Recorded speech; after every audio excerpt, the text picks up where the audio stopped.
Hey everyone, and welcome back. You've probably heard the news by now. Justin Trudeau, he's stepping down as leader of the Liberal Party and as Prime Minister of Canada. And we're not going to spend a ton of time on just Yep. rehashing the basic headlines here. What we want to do is look at what people are really saying about this. And a great place to do that is Reddit. We've got some threads here. Absolutely. From different communities or conservative. We've got our Canada. Yeah. We've even got some from Herpix, Earth News. It's fascinating how a single event can just generate such a wide range of interpretations and reactions. So what we want to do in this deep dive is really understand the why behind this and what it might mean for Canada's future. So as we go through these discussions, think about what stands out to you. What are you noticing? Okay, so let's jump in with something that really surprised me. Trudeau's biggest regret. And it's not some specific policy or decision. It's actually his failure to reform Canada's electoral system. Interesting. You know, that first past the post, the FPTP, he even said, quote, "It's always been my intention to step down before fighting a fifth election campaign." That's fascinating. I mean, that statement, it suggests that he views electoral reform as this really fundamental issue. I was really surprised by that. Yeah. Now, for those who need a refresher, can you kind of break down FPTP and why it's so controversial? Okay, so under FTTP, the candidate with the most votes in a riding wins, even if they don't get a majority. Right. So this can lead to situations where a party wins power without even having 50% of the popular vote. That seems kind of strange, doesn't it? Right. I mean, imagine a scenario. A party wins most of the seats, but they only represent 38% of the voters. That happened in Ontario not too long ago. Really? It really highlights, the potential for a disconnect between the popular will and the election results. It almost feels like you're winning by default rather than truly convincing the majority. Right. Yeah. So what was Trudeau proposing instead? So Trudeau favored a ranked ballot system where voters rank their choices. Okay. And if nobody gets over 50%, then they eliminate the last place and redistribute their votes. That's right. And they keep doing that until someone gets over 50%. Makes sense. Yeah. So what I thought was interesting in our Canada discussions was this argument that changing the electoral system, it wouldn't just be a tweak. It could totally reshape the political landscape. And it's impossible to predict which parties would really benefit. That's a great point. That's what made it so risky for Trudeau. And the fact that he calls it his biggest regret. Yeah. It suggests that he really thought this was a missed opportunity to make Canadian democracy more representative. Really makes you think, what kind of electoral system would even be fairest, and would it create more problems than it solves, Yeah. Yeah. That's something for our listeners to think about. Yeah. But moving on, there's this fascinating historical parallel from the Air Canada thread that I think is worth exploring. Okay. The last two times that a Canadian government tried to replace its leader midterm, they suffered massive losses in the next election. Yeah, it's like the ghost of elections past. We're talking John Turner in 1984 going from a majority down to 40 seats. Huge. And then Kim Campbell in 93 just devastated, down to 2 seats. Yeah, stark examples. Yeah. And they really raise the question, is this going to happen to the Liberals? Is history going to repeat itself? Yeah. But it's important to remember Paul Martin, who took over from Chrétien, he didn't face the same thing. That's right. Yeah, he led the Liberals to victory. He even helped Canada through the 2008 financial crisis. So it's not like an automatic curse. Right. Each situation is different. Campbell, she faced this fragmented political landscape. Right. The rise of those regional parties made it even harder to succeed. So it's going to be interesting to watch how this all unfolds. Yeah, absolutely. Okay, let's shift gears a bit. Let's look at some of the sentiment on our conservative. Okay. There's this strong feeling that Trudeau's resignation, it's a rejection of his policies, especially on immigration.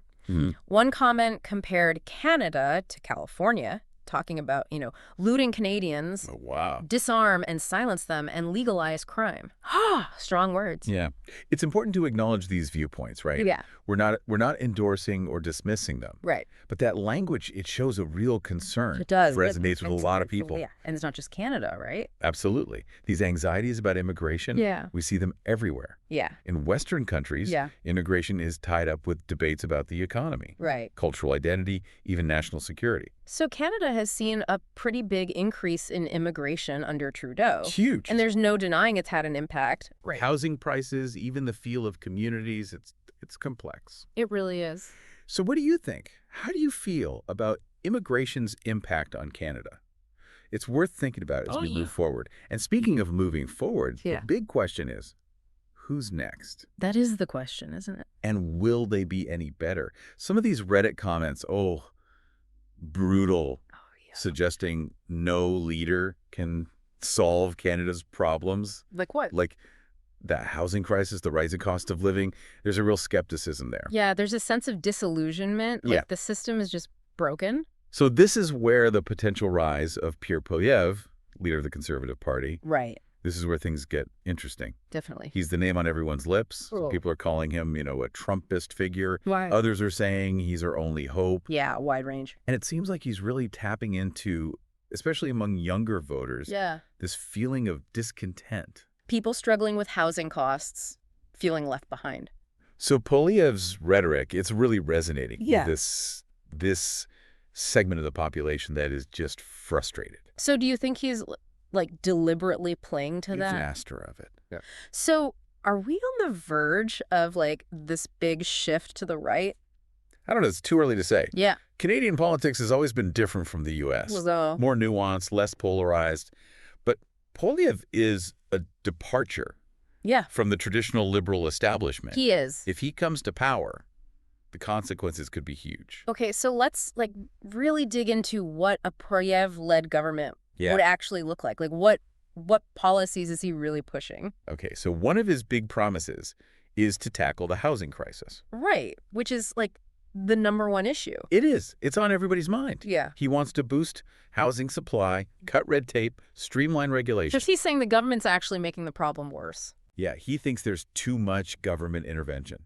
He Interesting. wants a more market-driven approach. It's like the housing market has replaced the weather I know. as the default small talk topic. And Poilievre knows this. Yeah. He's framing it as like a generational struggle. Mm-hmm. Young people are priced out. So he's playing to that feeling of economic insecurity and generational divide. Exactly. And on top of housing, Poilievre, he really criticizes Trudeau's economic policies. Right. Says they fueled inflation, eroded purchasing power. So he's saying like... He is. He wants to reduce taxes, cut spending, classic conservative platform, smaller government, free markets. But he's also using like populist tactics too. Yeah, he's railing against the elites. He's tapping into cultural anxieties. It's more nuanced. It is. He's blending conservative economics with this populist appeal. It seems like he's trying to like build this broad coalition, bringing in those traditional conservatives, but also people worried about the economy. Right. Maybe even some like disillusioned liberals. That's a really good observation. That's what makes him so powerful. Yeah. He's bridging those different groups and speaking to their concerns. Even if their concerns come from different places. Yeah. But let's be real. Not everyone's thrilled No. at the potential Poilievre government. Definitely not. Some of those Reddit threads, pretty scathing. Yeah. People are worried about his rhetoric and his policies. Like what? They're calling him divisive, saying his rhetoric is inflammatory, Right. saying his policies lack substance. So they're saying he's all talk. Yeah, basically. They say he appeals to emotions rather than offering real solutions. So he's just exploiting these divisions for his own gain. It's crazy how people see him so differently. It is. Some see a savior, others see a threat. It shows you how complex political leadership is, how many different perspectives there are. And ultimately, success depends on connecting with voters, convincing them that you have the answer. Yeah, you have a way forward. And with Trudeau out of the picture, the field is wide open. It'll be interesting to see how this all plays out. Absolutely. Canadian politics is entering a new era. High stakes. Very high. Very high. But before we get too ahead of ourselves, let's take a closer look at Trudeau's time in office. I mean, beyond the big picture, there were some, like, pretty major controversies that really shaped public perception, right? Absolutely. A leader's legacy. Yeah. It's shaped by their successes, Right. but also by their missteps, how they handle those challenges. Right. And one of the biggest ones that keeps coming up in these Reddit threads is the SNC-Lavalin affair. Yeah, that one really left a mark. Huge. I mean, for those who need a refresher, this involved allegations that Trudeau and his office, they pressured the Justice Minister, Jody Wilson-Raybould, to intervene in this criminal case against SNC-Lavalin. Right, that engineering firm. Yeah, it was like a political thriller in real time. It really was. Accusations of interference, break in trust, ethics commissioner investigation. Yeah. It really tarnished Trudeau's image. It did. Even among his supporters. Yeah, people who liked him. So what do you think? What did that do to, like, his leadership? It raised these serious questions about his judgment. Yeah. His commitment to the rule of law. Right. His ability to manage, like, dissent within his own party. Yeah, and it fueled this perception that maybe his leadership was more about style than substance. Yeah, image over, like, the hard realities of governing. Okay, but let's play devil's advocate for a second. Every leader faces challenges. Every leader faces controversies. It's like part of the job. So maybe Trudeau's missteps were like relatively minor compared to other world leaders. You could argue that. Yeah. And in the SNC-Lavalin thing, he was never been found guilty of anything criminal. Right. But the damage was done. Yeah. Public trust was eroded. And even among people who agreed with him, they started to sense like, maybe the government was losing momentum. Losing steam. Becoming reactive. It's like watching a sports team start making these uncharacteristic errors, fumbling the ball when they used to be unstoppable. You can, like, feel the tide turning. Great analogy. And this leads us to another part of Trudeau's legacy. Okay. COVID-19. Right. A crisis unlike any other tested every world leader. Yeah. Trudeau initially got high marks. Yeah, I remember those daily briefings. He really seemed to connect with people, especially in those early days. Yeah. When everything was so uncertain. His initial response, widely praised. But as the pandemic dragged on, fatigue set in, frustrations grew. Right. Those cracks in his armor, those vulnerabilities from SNC-Lavalin, they became more visible. Yeah, I mean, the lockdowns, the restrictions, necessary as they were, they took a toll on people. Right. Livelihoods, mental well-being. Yeah. People started questioning the government's approach. Yeah, and then there was the Freedom Convoy, which really tapped into that anger and resentment. Absolutely. The blockades, the disruptions, it showed a level of polarization that was really new for a lot of Canadians. It felt like a turning point. It did. And some would say Trudeau's response, invoking the Emergencies Act to end those protests, that just amplified the divisions. Yeah, the Emergencies Act, incredibly controversial. Some saw it as like an overreach of power. Right. Setting a dangerous precedent. Yeah. Others said it was necessary to restore order. Yeah, it's a debate that's still going on. It is. And it reflects these deeper anxieties and divisions that are shaping Canadian society. It seems like Trudeau's legacy is really complicated. It is, marked by achievements, but also by some pretty big challenges. So as we move forward, I think it's important to remember these anxieties, these divisions, they're not going away. They're not. They're going to shape politics. Yeah. They're going to influence policies. So, like, what are the key takeaways from all of this? What should people be thinking about? One big takeaway. Canadian politics, which used to be known for stability, for civility, it's becoming more dynamic, more unpredictable, even polarized. It's like waking up from a long, peaceful sleep and finding yourself in a world that's suddenly turbulent. That's a great way to put it. So in this new reality, it's even more important to be informed, to be engaged, to be critical of the forces shaping your country. Don't just take the headlines at face value. Right. Dig deeper. Dig deeper, explore different perspectives, form your own conclusions. Exactly. Because like we saw today, there's always more to the story. That's what the deep dive is all about. So until next time, stay curious. Stay curious. Stay informed and keep diving deep. Absolutely. We'll be back soon with part 2 of this deep dive, where we explore the potential rise of Pierre Poilievre. Can't wait. What might his leadership look like? Yeah. What would a Poilievre government mean for Canada? Stay tuned. We'll see you then. Yeah, it really is. It is fascinating, isn't it? That idea that Canadians vote for change rather than for a specific person or their platform. It's true. And it kind of brings us to another interesting point. What does Trudeau leaving mean for, everything else going on? Especially the rise of populism. That's a great point. We can't ignore, I mean, this is happening at a time when things are changing everywhere. Like, look at the U.S. Trump's re-election. I mean, people are saying this could make Canada more vulnerable to that kind of populism, too. It's definitely a valid concern. Canada's always been different. Yeah. More stable, less prone to that kind of divisive stuff. But there's always that underlying anxiety and frustration.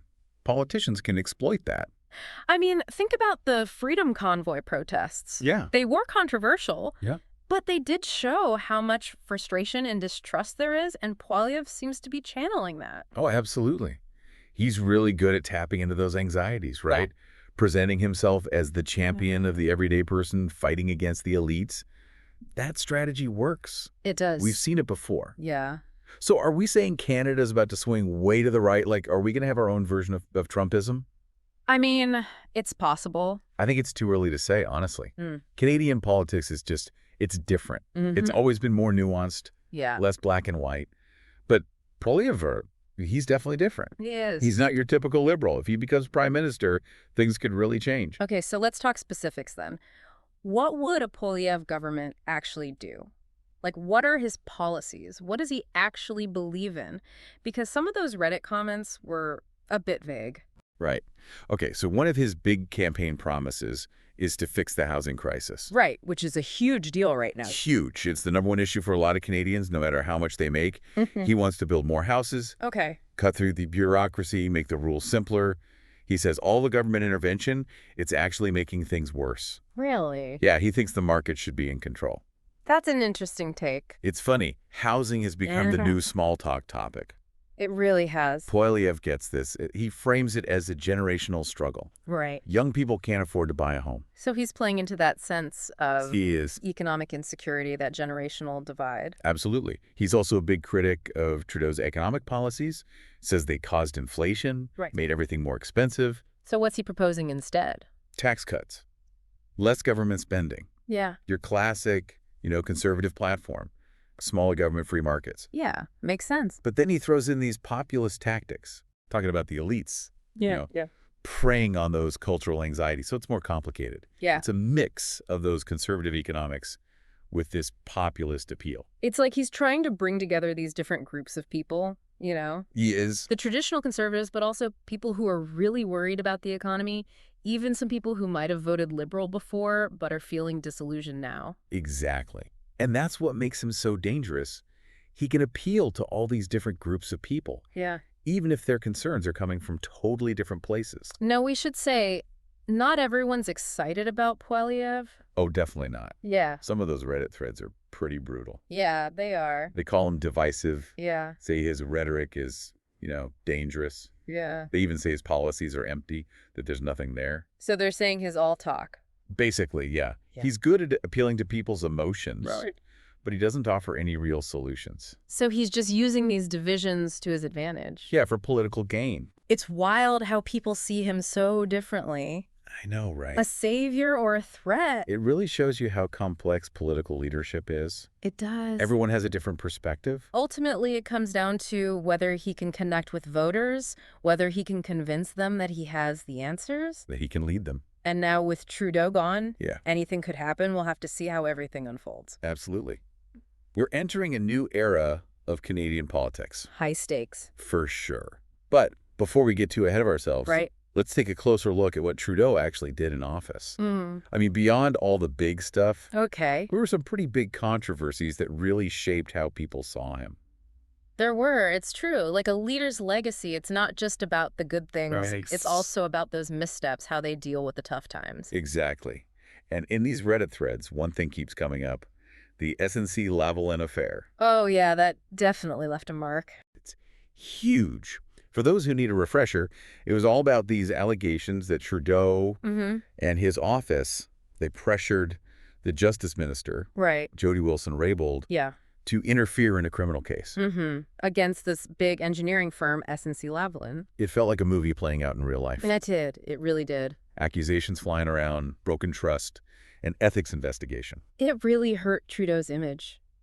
It did, even among people who liked him. Yeah, people who generally supported him. What do you think that did to his leadership? It made people question his judgment. Yeah. Wonder if he really believed in the rule of law. Yeah. If he could handle disagreements within his own party. And it created this feeling that maybe his leadership was more about, style over substance. Right. Image over the tough work of governing.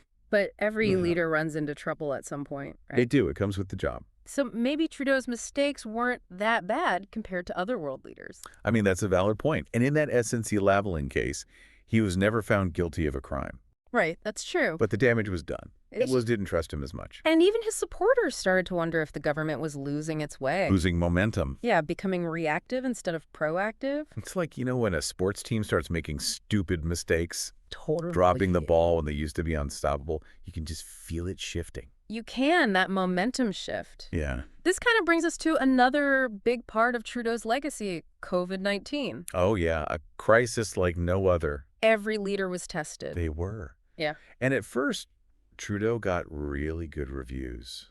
I remember those daily briefings. He really seemed to connect with people, especially early on. He did. When everything was so scary and uncertain. Right. His initial response, it was praised by a lot of people. But as the pandemic went on, people got tired. They got frustrated. I mean, those lockdowns, the restrictions, even though they were necessary. They took a toll on people. Livelihoods, mental health, everything. It's true. And then, of course, there was the Freedom Convoy, right, which really brought all that anger and resentment to the surface. It did. Those blockades, all the disruption. It was a lot. It showed how divided Canadians had become. It felt like a turning point, It did. Like something fundamental had shifted. And some people say that Trudeau's response, invoking the Emergencies Act to stop those protests, that just made things worse. That Emergencies Act, so controversial. It really was. Some people saw it as an abuse of power. Right. Setting a dangerous precedent. That he could just do whatever he wanted. Right. Others said it was necessary to keep things safe. So still debated to this day. Oh, absolutely. Yeah. And it shows how anxious and divided Canada has become. So it sounds like Trudeau's time in office is a mixed bag. It is. Lots of achievements, but also some big challenges. So thinking about the future, it's important to remember all this stuff. It's not going away. It's not going anywhere. Whoever takes over from Trudeau, they're going to have to deal with it. They will. So what's the big takeaway from all this? What should people keep in mind as they try to make sense of what's happening in Canada right now? That's a good question. I think one big thing is that Canadian politics, it's changing. It used to be all about stability and playing nice, but now it's more dynamic, harder to predict, right, and more divided. It's like waking up from this long, peaceful sleep and finding yourself in a world that's suddenly become chaotic and unpredictable. That's a great way to put it. In this new world, it's more important than ever to be informed, to be engaged, to think critically. Yeah. Don't just believe the headlines. Right. Look beyond the surface. Dig deeper. Explore those different perspectives. Form your own opinions. Exactly. Because like we saw today, there's always more to the story. That's what the deep dive is all about. So until next time, stay curious, stay informed, and keep diving deep. It feels like we're at this turning point in Canadian politics. Yeah, it really does. But before we get too caught up in, what might happen next, let's take a closer look at Trudeau's time as Prime Minister. Okay. I mean, besides the big picture stuff, there was some pretty major controversies that really affected how people saw him. Yeah, a leader's legacy isn't just about their wins. It's about those mess-ups, too, and how they handle them. It's about how they react when things get tough. Exactly. And one of the biggest controversies that keeps popping up. I bet I know what you're going to say. Yeah. SNC-Lavalin. That's the one. It left a mark. It did. For those who need a refresher, it was all about these accusations that Trudeau and his office pressured the Justice Minister, Jody Wilson-Raybould, to basically interfere in this criminal case against SNC-Lavalin. That huge engineering firm. Yeah, it was like a political thriller playing out in real time. It really was. Accusations of interference, broken trust, a whole ethics investigation. It really tarnished Trudeau's image. It did, even among his own supporters. People who liked him, people who agreed with his policies. Right, even they started to question him. So what do you think? What did that do to his leadership? I think it made people question his judgment, his commitment to following the rules. Right, to doing things by the book. And whether he could handle disagreements within his own party. Yeah, it fueled this perception that maybe he was more focused on appearances than actually governing. Yeah, style over substance, image over, like, the hard work of leading a country. But every leader makes mistakes, right? It comes with the territory. It does. It's part of the job. So maybe Trudeau's mistakes were, like, relatively minor compared to some of the stuff we've seen from other world leaders. Well, you could argue that. And it's true. He was never found guilty of any crimes in that SNC-Lavalin case. Right. That's true. But the damage was done. It was. People didn't trust him as much. And even among people who agreed with his policies, they started to wonder if the government was losing its way. Losing its focus, its momentum. Yeah, becoming more reactive instead of proactive. Exactly. Yeah. It's like watching, a sports team that used to be unstoppable. I know exactly what you mean. And suddenly they start making all these stupid mistakes. Dropping the ball. Yeah, you can feel that shift, that change in momentum. It's palpable. It really is. And this kind of brings us to another defining moment in Trudeau's time as Prime Minister.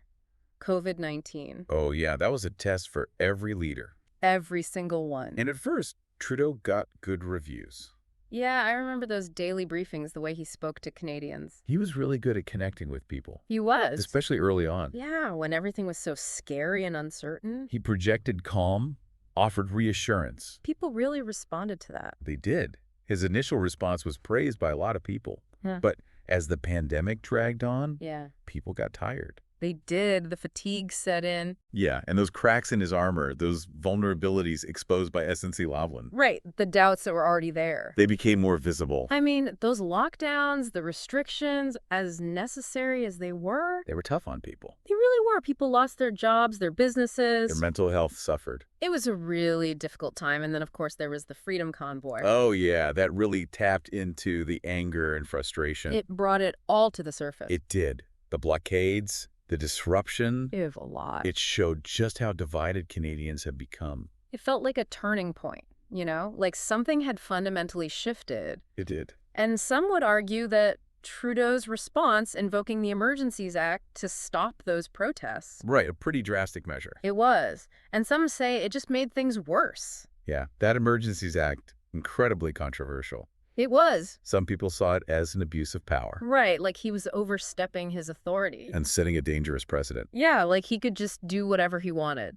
Others said it was necessary to restore order, to keep people safe. It's a debate that continues to this day. It does. And it really reflects those anxieties and divisions that are shaping Canadian society. So it seems like Trudeau's time in office, it's a complicated legacy. It is. There were real achievements, but also some significant challenges. It's a mixed bag. It is. And as we move forward, it's important to remember that these anxieties, these divisions, they're not going away. No, they're not. They're going to continue to shape Canadian politics no matter who's in charge. So what do we do? What should people be thinking about as we navigate this new era in Canadian politics? Well, I think one of the biggest takeaways is that Canadian politics, it's changing. It used to be predictable, stable, polite even. Right, we had this reputation. But now it's more dynamic, more unpredictable, and more divided. It's like we woke up from this long, peaceful dream, and suddenly the world is a lot more chaotic and uncertain. That's a great way to put it. And in this new world, it's more important than ever to stay informed, to engage with the issues, to think critically. Don't just take things at face value. Exactly.